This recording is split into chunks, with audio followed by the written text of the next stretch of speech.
प्रदेश के अंदर इस कोरोना की महामारी को लेकर के मुख्यमंत्री के, स्वास्थ्य मंत्री के और अलग अलग मंत्रियों के बहुत सारे बयान आए और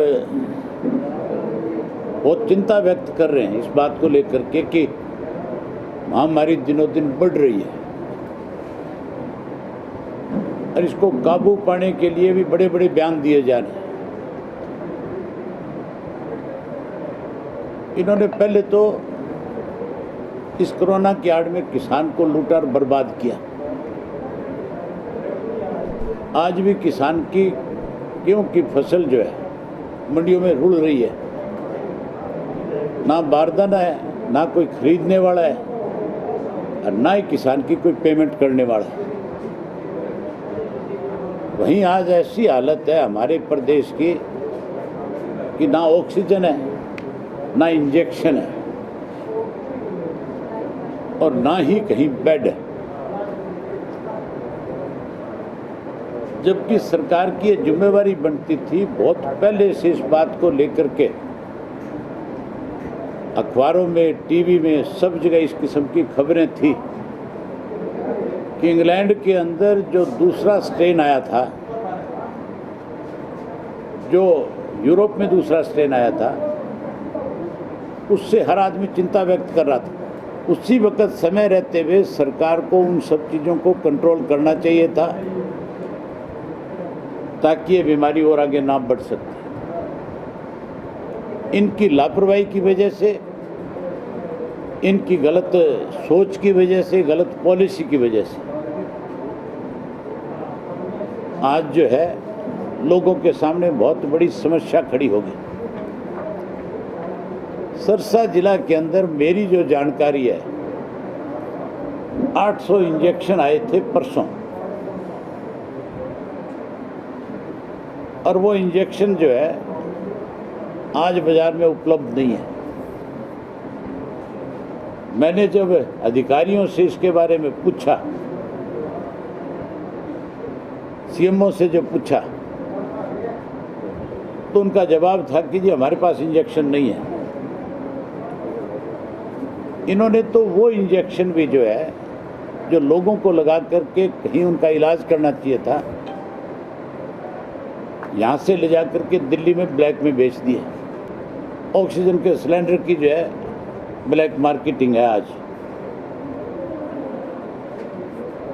लोग ऑक्सीजन के लिए तड़फ रहे हैं, लेकिन सरकार को कोई चिंता नहीं है इस पर बयान देने की। मुख्यमंत्री अब कहता है कि मैं रोहतक के अंदर 1000 बेड का हॉस्पिटल बना दूंगा। मेरा फ़ोन लिया गाड़ी में से, मैं आपको कल का ही वहाँ का जो एमएस है उसका जो है नोटिस लगाया हुआ है मेडिकल कॉलेज के बाहर गेट के ऊपर, जो आपका पीजीआई है उसके ऊपर। उसने उस पर साफ लिखा है, ये तो 1000 बेड बनाने की बात करते हैं और उस नोटिस में ये लिखा हुआ है कि हमारे पास ऑक्सीजन नहीं है, इसलिए हम असमर्थ हैं। कृपया हमारे यहाँ पे कोविड का कोई मरीज लेकर के ना आए।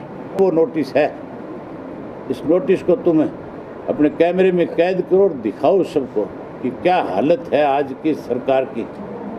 इस सरकार में बैठे जिन लोगों को बड़ी जिम्मेवारियां सौंप रखी है, वो आज किस तरह के नोटिस चिपका रहे हैं। विज साहब को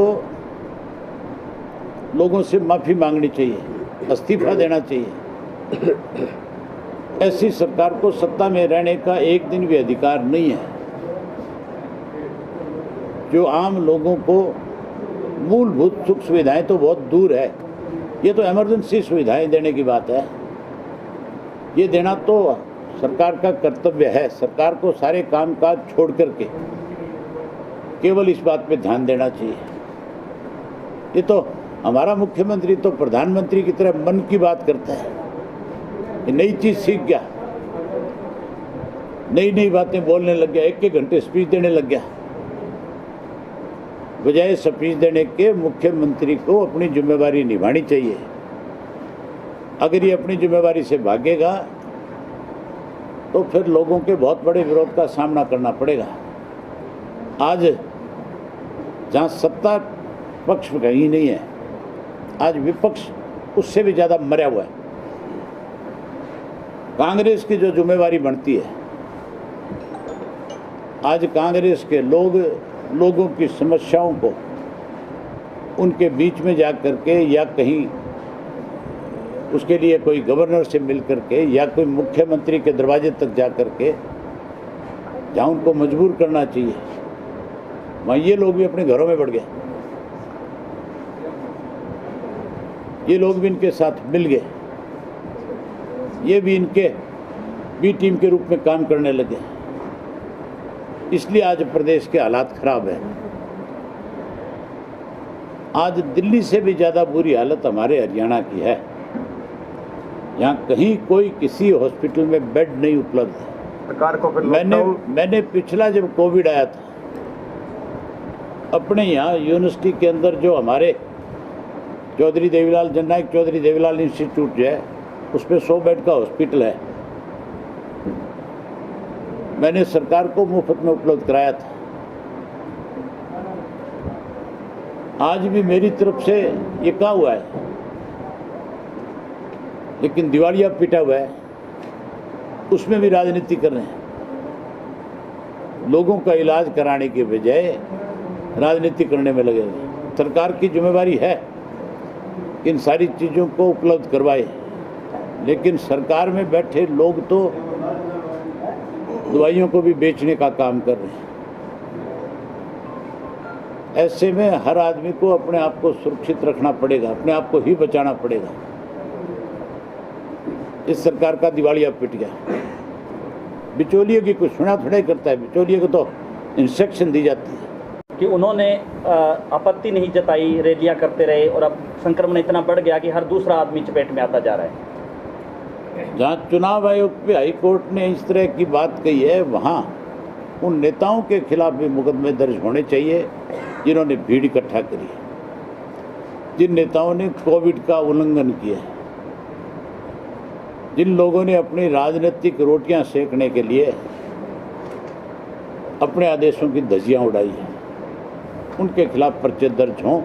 ये जो लोग मरे आज हरियाणा में, इसके लिए सरकार में बैठे लोगों के खिलाफ पर्चे दर्ज होने चाहिए, क्योंकि अगर कोई दवाई उपलब्ध नहीं हो रही तो जिम्मेवारी चीफ मिनिस्टर की, हेल्थ मिनिस्टर की है, सरकार में बैठे लोगों की है।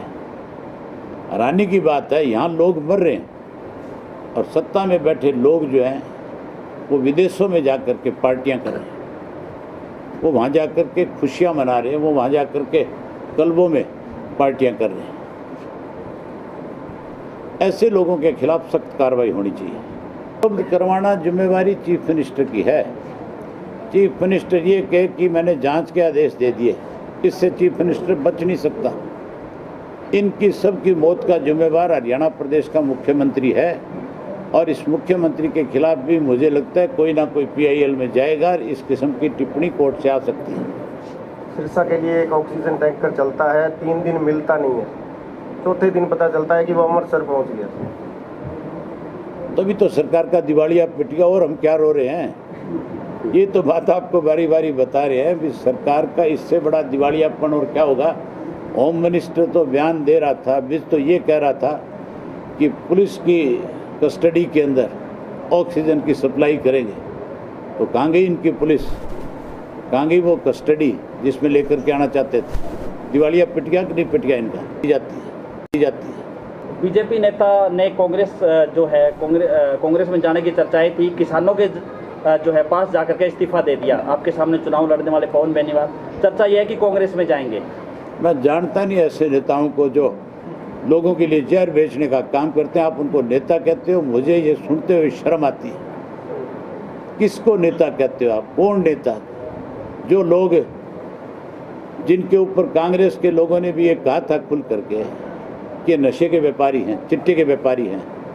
आप लोगों ने स्वयं हजारों लोगों के इंटरव्यू किए थे, आपके सामने हजारों लोगों ने, इस विधानसभा क्षेत्र के लोगों ने बात खुल करके कही थी कि नशे के व्यापारी हैं, चिट्टे के व्यापारी हैं, मौत के व्यापारी हैं। आप उनको नेता कहते हो। मुझे आपके मुंह से ये शब्द सुन करके अफसोस होता है। किसान आंदोलन तो जैसे चल रहा था वैसे ही चलेगा। वहाँ लोगों ने सोशल डिस्टेंस बना करके रखा हुआ है। वहाँ कोई लोग इस तरह से थोड़ा ही इकट्ठे बैठे हैं भीड़ में। वहाँ तो लोगों ने अपने अपने घर बना रखे हैं, अपने अपने घरों में रहते हैं। गांव में घरों में नहीं रहते लोग, वहाँ भी इसी तरह से लोग रह रहे हैं। वो आंदोलन कोई ये थोड़ा ही है कि वो कहीं एक जगह सड़क के ऊपर बैठे हैं। वहाँ जो लाखों लोग हैं वो अपने अपने घर बना करके बैठ करके किसानों की इस आंदोलन को चलाने का काम कर रहे हैं। वहाँ तो इस मई के महीने में भीड़ और बढ़ जाएगी और ज़्यादा लोग जाएंगे, लेकिन वहाँ सोशल डिस्टेंस अपने आप मेंटेन कर रहे हैं लोग। मुझे नहीं लगता कि लॉकडाउन लगेगा, क्योंकि सरकार में बैठे लोग जो हैं पैसों के भूखे हैं। उन्हें लोगों के मरने की चिंता नहीं है, उन्हें तो केवल इस बात की चिंता है कि उनके पास पैसा कहाँ से आए।